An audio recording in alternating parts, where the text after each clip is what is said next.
sekejap tadi. Surah An-Nisa ayat 88 hingga 91. Tuan-tuan, sebelum ini saya tak ikut turutan cerita. Sepatutnya saya kena ikut turutan cerita.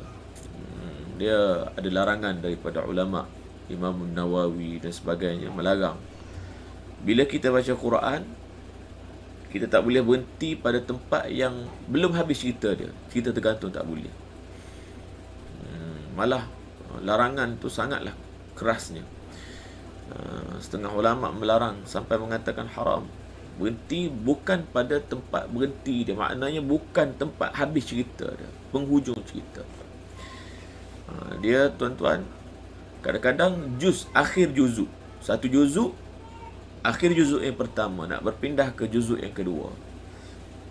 Kadang-kadang bukan cerita dia, bukan habis cerita pun lagi. Begitu. Tak semestinya di akhir juzuk itu kita dah habis cerita, bukan. Tak semestinya. Dan ulama melarang bila kita baca satu juzuk, kalau kata di akhir juzuk tadi itu cerita belum habis, ceritanya adalah di pertengahan muka surat selepas daripada awal juzuk yang kedua, contohnya, maka kita kena berhenti dekat situ. Tak boleh di hujung tu, tak boleh. Di hujung akhir juzuk yang pertama tu tak boleh. Itu contoh. Ataupun kita nak paling selamat kita guna maqra' ataupun guna hizib, guna ain ke apa ke. Kita tengoklah macam mana. Maknanya kena berhenti pada juzuk dia, pada akhir cerita. Tak boleh potong setengah cerita, tak boleh. Jadi sebab itu orang yang baca Quran tarawih contohnya, jadi kita nak baca, imam tu dia nak baca ayat panjang-panjang, maknanya juzuk yang panjang, bukan juzuk ammah. Kadang-kadang diminta oleh pihak jawatan kuasa surau, ahli jawatan kuasa masjid, diminta oleh jemaah tak nak dengar surah lazim, nak dengar surah yang baca panjang, juzuk awal, mana mula dengan alif lam mim, juzuk Baqarah contohnya.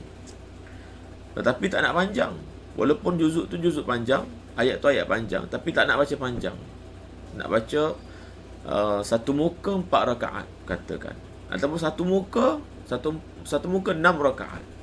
Jangan baca lebih daripada 2 ayat contohnya. Ini contoh. Kalau begitu kaedahnya, maka imam tu sendiri kalau nak ikut kehendak ahli jawatan kuasa masjid ataupun nak ikut kehendak jemaah yang tak faham dalam bab ini, maka dia sendiri sedang buat satu perkara yang jahil.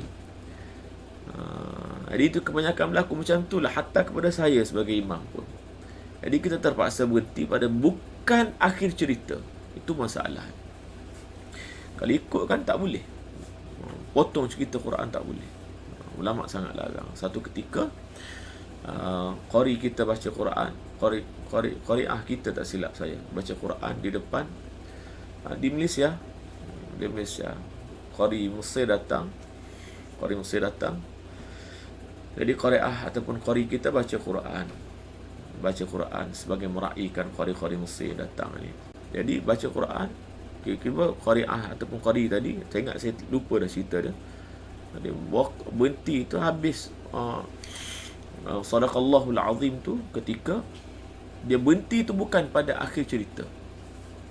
Maka qari, salah seorang daripada qari ni tegur orang yang baca Quran tu dalam ketika pembukaan majlis, suruh sambung balik cerita tadi, sambung balik ayat tu, berhenti tempat yang sepatutnya. Sama juga bila kita nak mula di awal cerita, akhir cerita tak boleh, nak sekerak tak boleh. Gitu. Ini maknanya ini kaedahnya dalam kita membaca Quran. Sama juga ni kita baca setiap malam macam ni. Selepas ini saya akan ikut turutan cerita tadi. Ini kalau bermula daripada ayat 88